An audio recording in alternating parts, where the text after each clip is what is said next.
Ya.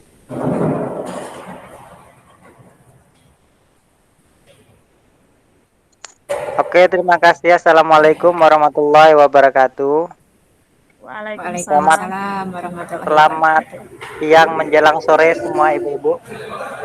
Siang, Kak. Pada siang Siang. hari ini kita akan eh, melakukan pelatihan, melanjutkan pelatihan-pelatihan sebelumnya tentang sekolah pusat keunggulan. Nah, di sini nanti ada beberapa materi yang akan saya sampaikan, tapi sebelumnya saya akan memperkenalkan diri saya dulu. Saya instruktur dalam pelatihan ini yang bernama Hanung Ahmadi Putra. Nanti di sini saya akan kita juga akan berkenalan, Bapak Ibu akan memperkenalkan diri. Ibu-ibu sekalian ya, kayaknya nggak ada bapak-bapak di sini. Ibu-ibu sekalian akan memperkenalkan diri, siapa namanya, kemudian bekerja di mana. Kemudian setelah itu baru kita mau berdoa dan kita lanjut untuk masalah pelatihan kita. Kita mulai dari Ibu siapa ya yang memulai untuk memperkenalkan diri dahulu. Silahkan Ibu. Ah, Ibu, di sini ada nama ya, Ibu Doni ya, Ibu Doni, ada Ibu Doni. Silakan perkenalkan diri Ibu Doni. Assalamualaikum warahmatullahi wabarakatuh. Waalaikumsalam Waalaikumsalam warahmatullahi warahmatullahi wabarakatuh. wabarakatuh. Kenalkan, nama saya Doni Putri. Mengejar seni budaya, itu tepatnya di SMK Negeri 4, Lebong, Provinsi Bengkulu. Ya, Pak. Oke, terima kasih Ibu Doni dari SMK 4 Lebong ya. Lebong itu di Bengkulu Utara ya, Bu. Nah, kemudian Ibu Cucu, silakan memperkenalkan diri. Ya. Assalamualaikum warahmatullahi wabarakatuh. Nama Waalaikumsalam saya warahmatullahi Nama wabarakatuh. saya Cucu Nur Sutani. Saya mengajar seni budaya di SMK Negeri 4 Bandung. Terima kasih. Terima kasih. Ada Ibu Cucu dan Ibu Doni untuk dalam pelatihan kita hari ini. Kemudian kita lanjutkan yaitu dengan membaca doa yang akan dipimpin oleh peserta. Ini silakan siapa kira-kira yang bisa memimpin doa untuk biar berjalan lancar kegiatan kita pelatihan pada hari ini. Kepada Ibu Cucu atau Ibu Doni memimpin doa? Boleh? Boleh saya, Pak? Ya, silakan Ibu Cucu. Warahmatullahi wabarakatuh. Sebelum kita Waalaikumsalam warahmatullahi wabarakatuh. mulai pelatihan di hari ini, alangkah baiknya kita berdoa bersama untuk kelancaran kita semua. Untuk berdoa dipersilahkan.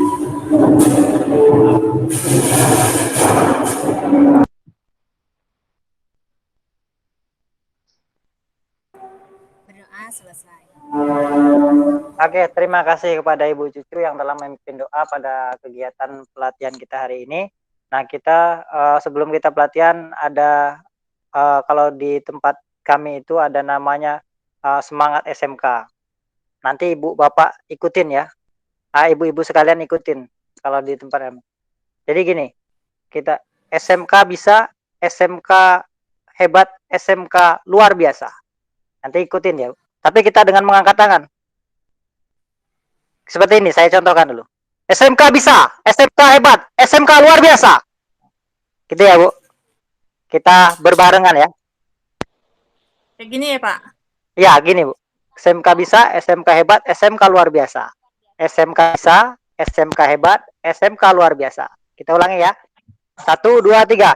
SMK bisa, SMK hebat, SMK luar biasa. Oke, terima kasih untuk memulai kegiatan kita pada saat ini supaya kita semangat semua dalam mengikuti pelatihan hari ini. Yang pertama, kita masuk ke materi selanjutnya di pertemuan ini, Ibu. Nah, kita akan membahas tentang pengelolaan pembelajaran berbasis proyek.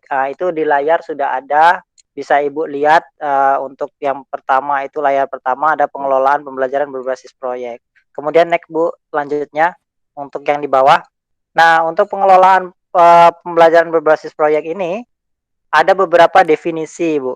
Ibu-ibu sekalian. Yang pertama itu definisinya adalah definisi pembelajaran berbasis proyek. Ada beberapa poin maksudnya. Di sini yang pertama ada definisi pembelajaran berbasis proyek, kemudian ada definisi pengelolaan pembelajaran berbasis proyek, kemudian tujuan pengelolaan pembelajaran berbasis proyek, dan prinsip pengelolaan pembelajaran berbasis proyek, dan terakhir adalah konsep pembelajaran berbasis proyek. Nah, di sini Bapak Ibu semua, untuk pengelolaan pembelajaran berbasis proyek ini akan diterapkan di sekolah ini poin-poin ini harus ada nanti di sekolah SMK Pusat Keunggulan. Selanjutnya Bu, next. Kemudian selanjutnya definisi pembelajaran berbasis proyek. Nah, yang pertama, kita harus tahu dulu Bapak Ibu semua, pembelajaran berbasis proyek itu menuju tentang apa, mempelajari tentang apa. Salah satunya yang pertama, pembelajaran berbasis proyek adalah, ini pengertian ya Ibu, pembelajaran yang menggunakan proyek sebagai media proses pembelajaran untuk mencapai soft skill atau hard skill dan karakter. Siapa yang dituju ini? Yang dituju adalah peserta didik yang utama. Kemudian selanjutnya penekanan pembelajaran terletak pada aktivitas peserta didik dalam menghasilkan produk yang menerapkan keterampilan meneliti, menganalisis, membuat sampai dengan mempresentasikan produk pelajaran berdasarkan pengalaman nyata. Nah, jadi di sini nanti kita di SMK ini Ibu, untuk pembelajaran berbasis proyek ini kita menghasilkan sebuah karya hasilnya. Hasil karya ini yang akan bisa kita bekerja sama dengan dunia industri dan akan dijual karya tersebut. Hasil karya yang diciptakan. Siapa yang menciptakan? Itu adalah peserta-peserta didik kita semua. Selanjutnya, next Ibu. Nah, untuk selanjutnya yaitu masih tentang pembelajaran berbasis proyek tadi. Pembelajaran berbasis proyek memberikan kesempatan kepada peserta didik untuk berlatih merancang, melaksanakan kegiatan sesuai rencana dan menampilkan atau melaporkan hasil kegiatan. Kemudian selanjutnya produk yang dimaksud adalah hasil proyek berupa barang atau jasa, yaitu seperti yang saya sampaikan tadi Ibu semua. Ibu semua. Jadi hasil karyanya ini adalah berupa barang atau jasa yang kemudian nantinya akan bisa dijual atau dipamerkan. Selanjutnya next.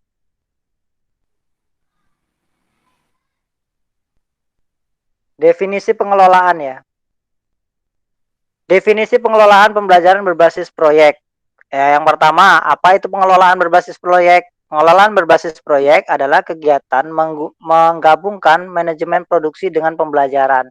Nah, disinilah kita nampak bahwasanya SMK itu tidak hanya berbasic pembelajaran saja, tapi di sini kita tanamkan juga basic proyek. Proyeknya apa? Karya-karya dari hasil pembelajaran itu dibuat menjadi sebuah karya, kemudian dijual atau dipamerkan sebagai barang hasil jadi.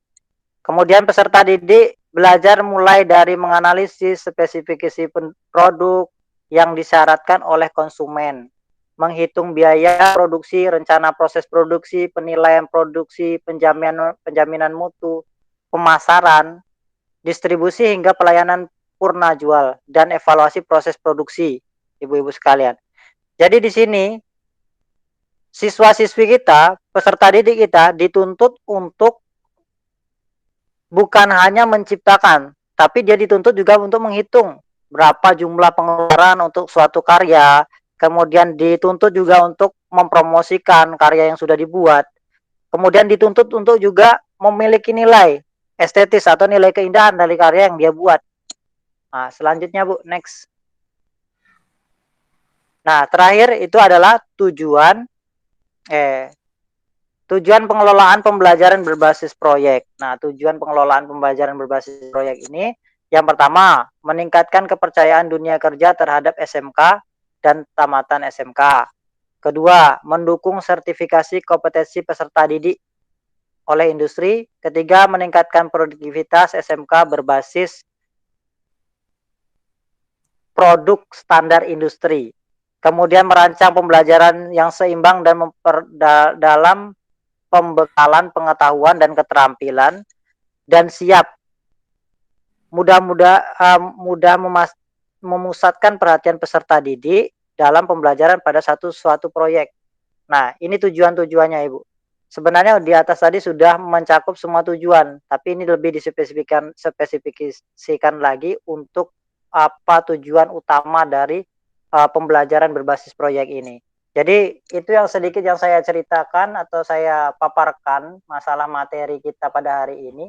Nah, ini nanti di materi kita ini nanti ada beberapa kegiatan, walaupun cuma sedikit materi ini, tapi pengelolaannya atau penerapannya di sekolah ini sangat besar. Yang pertama, nanti ada dari yang saya paparkan ada timbul pertanyaan-pertanyaan Ibu semua.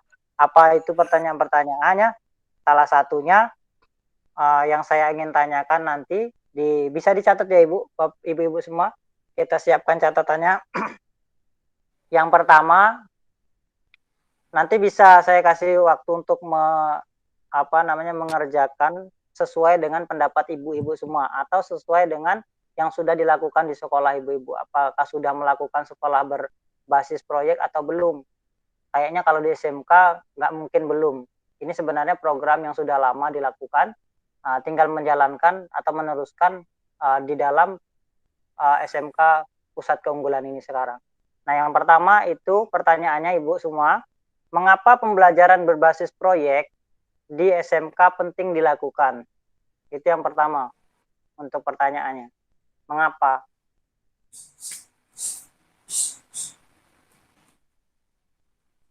Kemudian, udah Ibu? Nah, yang kedua, pertanyaannya, apakah apakah kerjasama dengan dunia usaha perlu dilakukan di SMK? Mengapa? Apakah kerjasama di dunia usaha perlu dilakukan di SMK? Mengapa? Sebenarnya ini semua pertanyaan udah ada di sekolah Bapak Ibu sekalian, karena kita sekolah berbasic SMK. Saya rasa kita sharing aja ya Bapak Ibu di sini. Itu yang diharapkan dari sekolah kita masing-masing apa. Jadi Ibu sharing aja tentang pertanyaan yang saya utarakan tadi, apakah sudah dilakukan di sekolah atau belum, mengapa pembelajaran berbasis perlu di SMK. Kemudian yang kedua, apakah perlu kita kerjasama dengan dunia usaha, dan kenapa kalau perlu kenapa, kalau tidak kenapa. Oke. Ada kira-kira yang mau menjawab ibu-ibu sekalian? Oke, Ibu Cucu sudah mengangkat tangan untuk menjawab. Silahkan Ibu Cucu untuk menjawab. Yang pertama dulu Bu Cucu.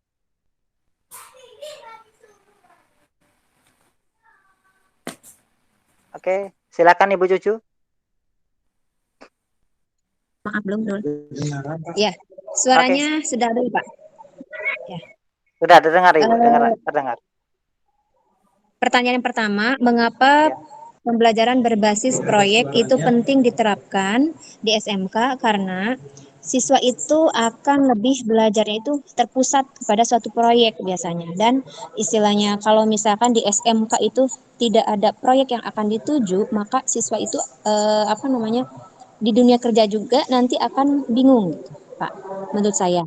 Jadi yang siswa SMK itu harus tahu tentang proyek apa yang akan dilakukan, sehingga di pembelajarannya pun tentu harus mengenal pembelajaran berbasis proyek seperti itu. Kemudian yang kedua, apakah kerjasama dengan dunia industri perlu dilakukan di SMK? Oh, sangat penting sekali dan sangat perlu sekali, Pak. Karena nih alasannya, kita lulusan SMK itu akan tidak banyak menganggur gitu Pak, istilahnya kalau secara bahasa saya gitu ya.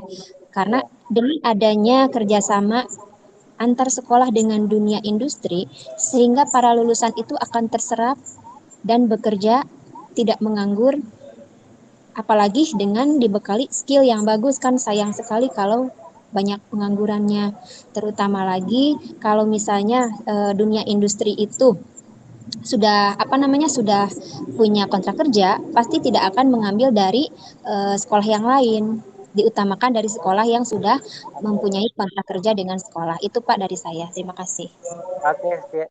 Oke, terima kasih kepada Bu Cucu.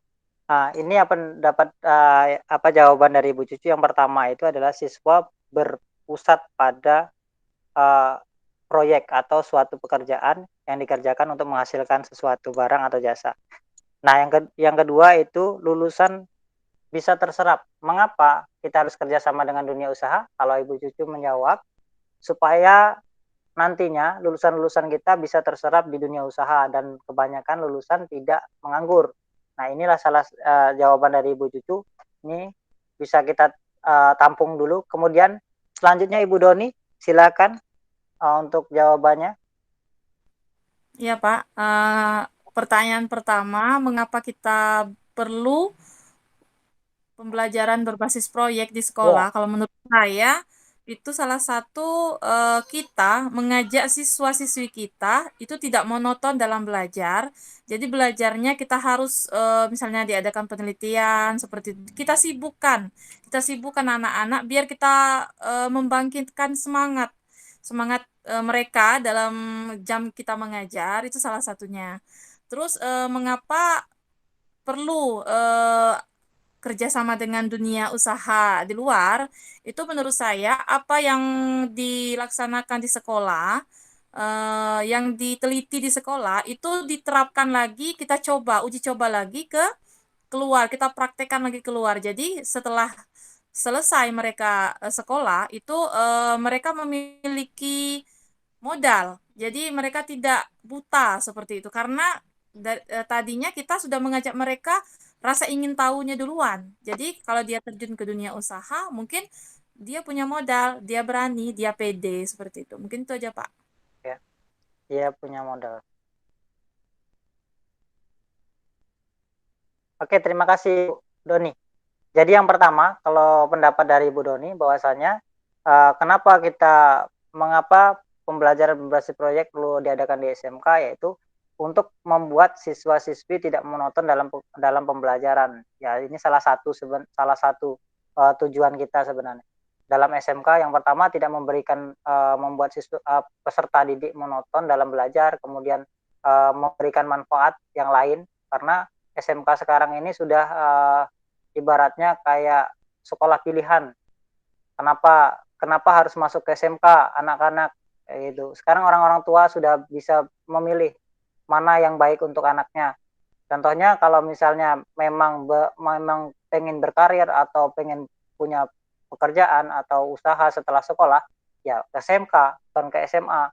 Tapi kalau misalnya memang mau berkarir atau mau melanjutkan pendidikan ke jenjang yang lebih tinggi, rata-rata anak lebih memilih ke SMA.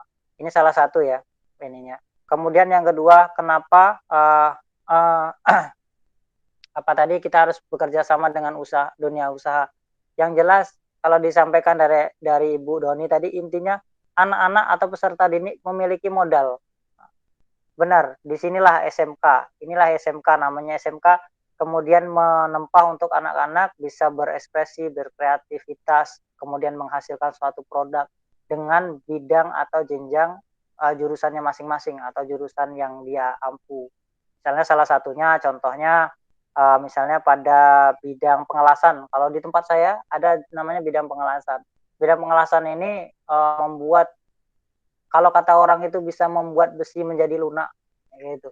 Jadi semua besi itu dibuat lunak dengan orang jurusan pengelasan, atau mereka membuat besi itu menjadi bisa dibentuk berbagai macam. Nah, inilah salah satu contoh modal atau pengalaman yang didapat dari seorang peserta didik ini. Jadi untuk saya simpulkan, Ibu Doni dan Ibu Cucu telah menjawab pertanyaan tentang pengelolaan belajar berbasis proyek. Antara dua pertanyaannya itu, yang pertama pembelajaran berbasis proyek kenapa harus ada di SMK, kemudian kenapa harus melakukan kerjasama. Jadi kesimpulannya, SMK pusat keunggulan ini tujuannya adalah mencerdaskan peserta didik yang belajar di SMK untuk bisa memperoleh pengetahuan yang pertama. Pengetahuan, keterampilan, serta kemampuan untuk berkarya. Nah, itu untuk mengapa pengelolaan pembelajaran berbasis proyek di dalam SMK itu diperlukan. Itu kesimpulannya ya Ibu semua. Nah, saya ingin tanya lagi Ibu semua, ibu sekalian semua.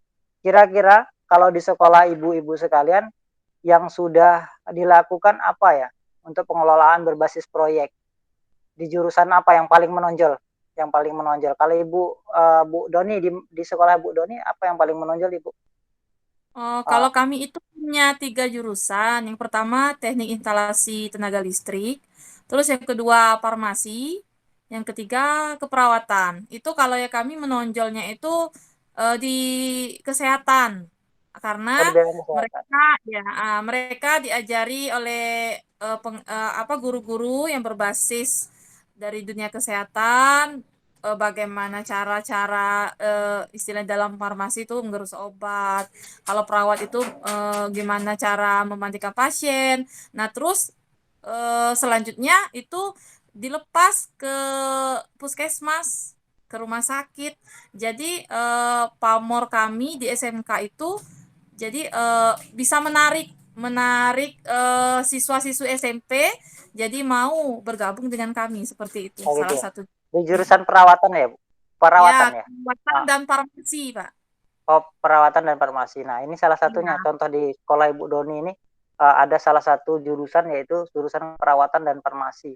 Ini kayaknya cuman di ada sekolah lain Ibu Doni selain di sekolah Ibu yang punya jurusan tersebut. Oh, Ibu Doni ke belakang ya. Ada Bu di sekolah lain yang ada di Provinsi Bengkulu yang sama jurusannya Bu. Oh, kalau di Provinsi Bengkulu, kalau di Kabupaten Lebong ya cuma di kami. Cuman satu Kami ya. kan negeri. Oh, Ya, negeri. Cuman yang swasta kalau nggak salah itu ada di Curup, ya Kabupaten Rejang Lebong. Terus oh di ya. Bengkulu itu ada keperawatan. SMK keperawatan ada. Tapi kalau di Bengkulu, di provinsi itu sudah akademinya, Pak. Oke, siap. Ah, jadi ini ya, salah satu keunggulan dari sekolah Bu Doni, yaitu di sekolahnya ada salah satu jurusan, yaitu jurusan keperawatan atau farmasi, yang bisa merekrut apa namanya anggota peserta didik dengan hasil-hasil atau keluaran-keluaran dari SMK Ibu Doni tadi. Dengan cara yaitu tadi salah satunya adalah promosi. Promosinya kita nggak sekarang itu promosi kita melakukan tidak tidak harus dengan apa namanya membuat tulisan, membuat poster. Nah, salah satunya ini promosi yang dilakukan Ibu Doni ini membuat siswa-siswinya itu diserap oleh dunia kerja. Nah, di dunia kerja itulah orang melihat. Makanya berkembang. Kemudian banyak anak-anak yang dari SMP kata Ibu Doni tadi bisa akhirnya suka dan ikut di SMK. Nah, ini ya. Kalau Bu Cucu, di SMK-nya apa yang diunggulkan Ibu Cucu? Ibu Untuk Cucu. di sekolah saya, Ah, Pak Hanung, ada 3 jurusan ya. Yang pertama itu ada audio video atau elektro, kemudian yang kedua itu ada informatika, dan yang ketiga ada jurusan listrik. Nah, yang lebih menonjol di sekolah saya itu adalah jurusan informatikanya. Ini kan Karena materi apa? ada pasif, ada Karena di konsumen jurusan kurikulum, kami dan ada sekolah kami ini selalu ini. ditunjuk oleh Dinas Pendidikan untuk menjadi pemogram pada saat PPDB, kemudian juga pembuatan profil sekolah selalu Oke, ini yang bagus. dilibatkan adalah dari Saya mah sekolah kami gitu Pak. yang Jadi yang ada lebih aja. jurusan apa yang sehingga tadi Bu? kita Yang menonjol? kenapa Pak? Tapi Jurusan yang ini menonjol tadi? Jurusan yang dari laptop, Nah, yang dari kemudian laptop. untuk jurusan listrik itu seperti biasa saja Pak, audio Tapi video ini juga. Jadi ketika siswa kelas 11 itu mulai dari diberangkatkan data. PKL, kemudian ya. kemudian banyak juga dari lulusan kami yang diminta bekerja di PLN, kemudian juga di LAN, itu lulusan dari listrik. Kemudian di audio video juga banyak yang, tetapi lulusannya banyaknya ngambil ke ini ke entertain kalau di audio video. Oh ya. Karena situ belajar juga tentang teknik bagaimana menjadi Saya juga Pak Asep, presenter gitu materinya Pak. itu aja lah. Ya, Oke jadi oke. ada Nah, pembelajaran tentang presenter. Belajar Namun yang lebih Pancasila. menonjol itu di dunia informatika gitu Pak. Itu saja Pak. berarti ini ya kita dapat sesuatu ini. Maksudnya dalam artian pembelajaran berbasis proyek ini bukan hanya barang dan jasa berarti. Nah, proyek ini juga berupa apa namanya ya bukan hanya barang maksudnya, tapi juga berupa jasa. Jasa yang dilakukan oleh siswa itu sendiri. Contohnya tadi ada jurusan listrik di situ. Dia nggak menciptakan barang, tapi memberikan jasa ke yang lain atau ke instansi-instansi seperti misalnya itu kerjanya di PLN ya Bu, di PLN ya, ya di PLN kemudian kerjanya pokoknya di bidang kelistrikan atau ada yang mandiri nggak Bu? Misalnya jadi kalau di sini namanya montir listrik kalau di sini dia dia berdiri sendiri tanpa ikut orang lain. Ada nggak Bu Cucu? Suaranya Bu Cucu di depan. Jurusan audio Pak. Jadi dia lebih ke jasa juga sebetulnya Pak, memperbaiki gitu alat elektronik. Jadi dia bisa membuka usaha. Usaha Ya, sendiri ya Bu? membuka usaha gitu ya, tapi di bidang jasa juga sebetulnya Pak. Nah, kemudian kalau misalnya di jurusan TIK, selain ke jasa itu dia juga bisa bukan menjual apa ya, jadi dia bisa mengirimkan program gitu Pak. Memberikan program. Nah, dia buat program, kemudian atau dia buat game, kemudian bisa gitu Ya. namanya Dijual, pernah jual ya? ditawarkan kepada orang lain gitu. Soalnya banyak juga anak yang bisa main game nih, bisa Iya dia benar. menciptakan ya game kayak gitu. Di era sekarang. Oke, inilah tadi pendapat dari Ibu Doni dan Ibu Cucu. Semuanya sebenarnya sudah menuju ke pengelolaan berbasis proyek karena memang basic kita di SMP itu memang harus berbasis proyek kan. Dari awal sudah seperti itu. Cuman ini ditambahkan lagi di dalam pembelajaran SMK unggulan kita ini yang di dalam pelatihan ini itu pengelolaan pembelajaran berbasis proyek tidak dihilangkan, tetap ada dan harus ada karena memang hasil akhir dari produk kita itu adalah proyek atau barang atau jasa yang akan dikeluarkan. Jadi kayak gitu Ibu semua. Jadi ini ya Bapak Ibu Ibu-ibu sekalian untuk materi tentang pengelolaan berbasis proyek hari ini kayaknya itu ya sharing kita. Jadi berbagi pengalaman di sini. Kira-kira pengalaman Bapak Ibu Doni, pengalaman Bu Cucu udah disampaikan semua. Mungkin nanti kita bisa setelah pelatihan ini kita bisa menularkan kepada teman-teman yang lain bahwasanya di program ini yang pelatihan kita ini sebenarnya pelatihan program memerdekakan ya kan, memerdekakan. Salah satu di dalamnya ada pengelolaan pembelajaran berbasis proyek. Nah, ini yang minta tolong sama ibu-ibu sekalian nanti ditularkan ke teman-teman yang lain supaya teman-teman lain tetap fokus pada satu tujuan kita SMK yaitu menghasilkan produk barang dan jasa, tapi dengan tidak meninggalkan keutamaan kita sebagai pendidik atau belajar materi yang umum tetap tidak ditinggalkan karena tetap utama dan masih masuk dalam mata pelajaran. Itu ya Bapak Ibu semua. Mungkin itu saja yang saya sampaikan di pertemuan kali ini. Dalam pembelajaran ini kita bisa ketemu lagi di pembelajaran yang berikutnya dan mohon maaf jika ada salah kata kemudian salah perbuatan dalam pembelajaran kali ini. Saya tutup pembelajaran kali ini dengan Assalamualaikum warahmatullahi wabarakatuh.